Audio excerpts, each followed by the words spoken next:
¿cuáles son los marcos regulatorios que se están aplicando o que se podrían aplicar en las organizaciones, pues para aprovechar estas herramientas al máximo al tiempo que se disminuyen los riesgos, ¿no?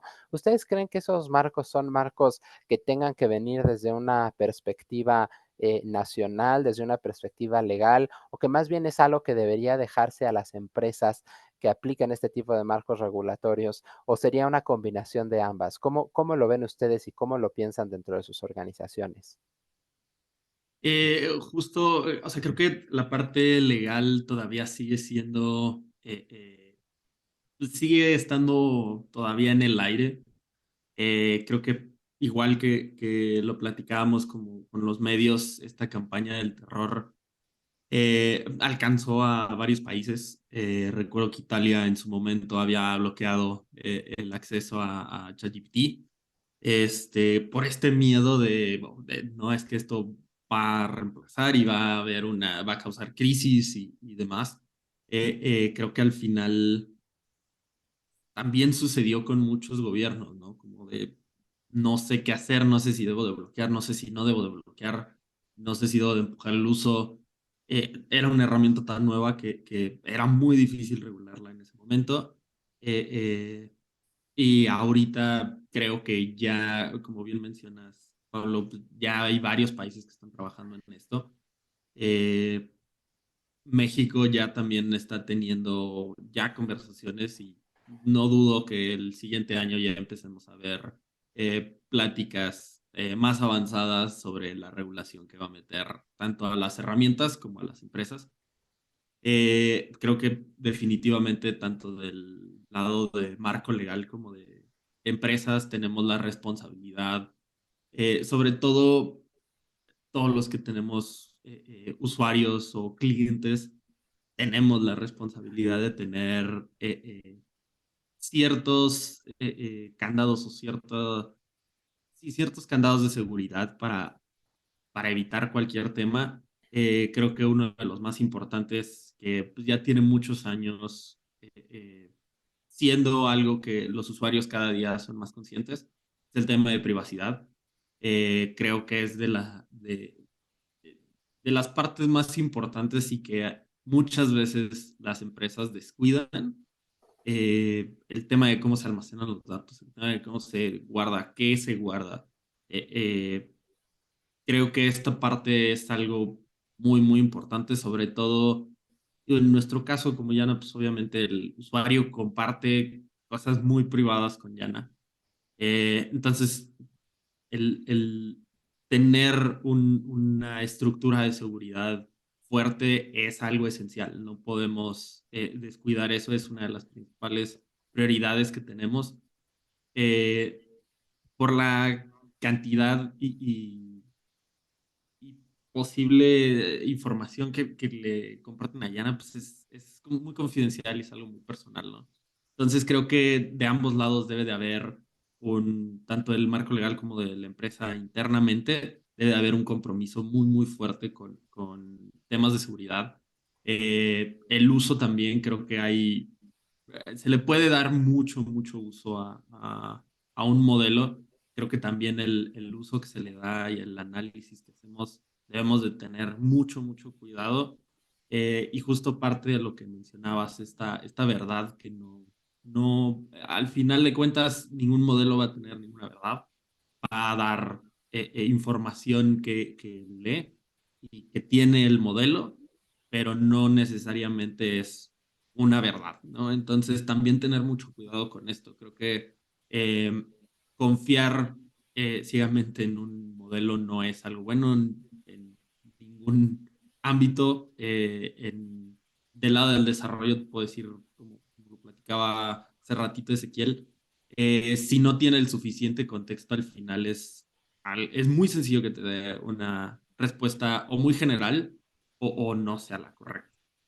Hubo varios casos en los que a mí me tocó leer experiencias de otros desarrolladores que literal, como dijiste ahorita, el genio que sabe todo y si no lo sabe lo inventa, inventó librerías que no existían, y le dieron acceso al root del proyecto y el proyecto se quedó inservible porque añadió cosas que no existen, pero como le estás dando la instrucción, pues las hace que existen, ¿no? Entonces, tener mucho cuidado con el tipo de acceso que se le da, el tipo de herramientas que utilizamos y cuidar muchísimo la parte de privacidad. Creo que la seguridad va a ser un tema que va a estar constantemente siendo discutido dentro del uso de este tipo de herramientas.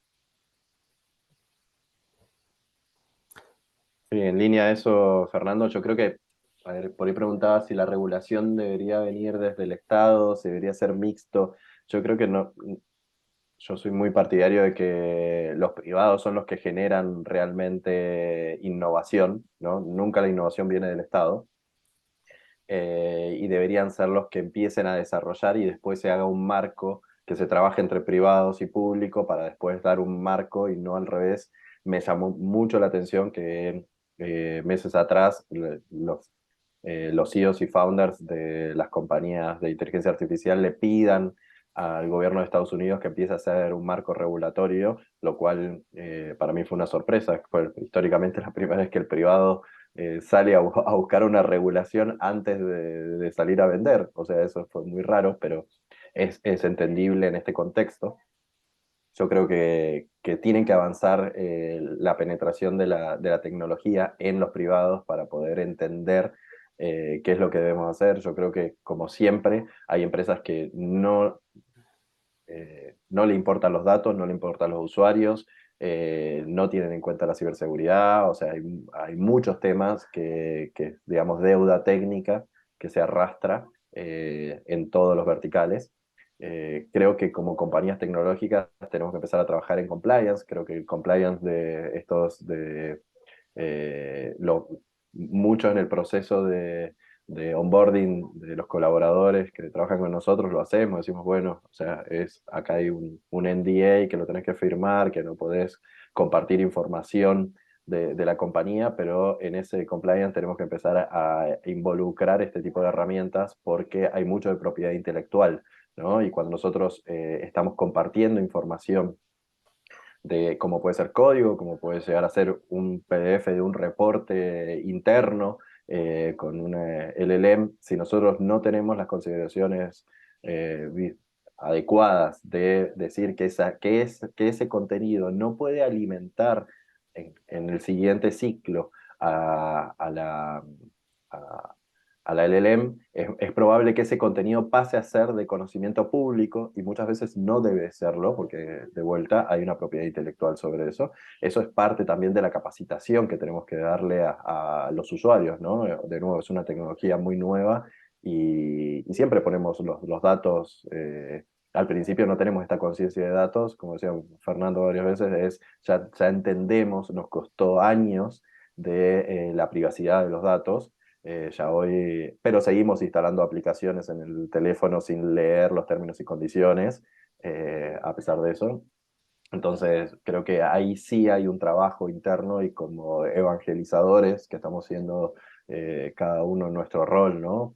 Con mayor y menor profundidad sobre los temas, siempre hay alguien que sabe un poquito menos o un poco más que nosotros. Tenemos que empezar a abrir este debate sobre el compliance, de dónde y hasta dónde podemos llegar. Las empresas, he asesorado un par de bancos sobre este tipo de herramientas y han optado por usar LLMs open source y montar su modelo, entrenarlos con su contexto, lo cual a ellos les da un control de los datos y hasta dónde pueden llegar y quién puede ingresar y no disponibilizarlos en alguno público, lo cual creo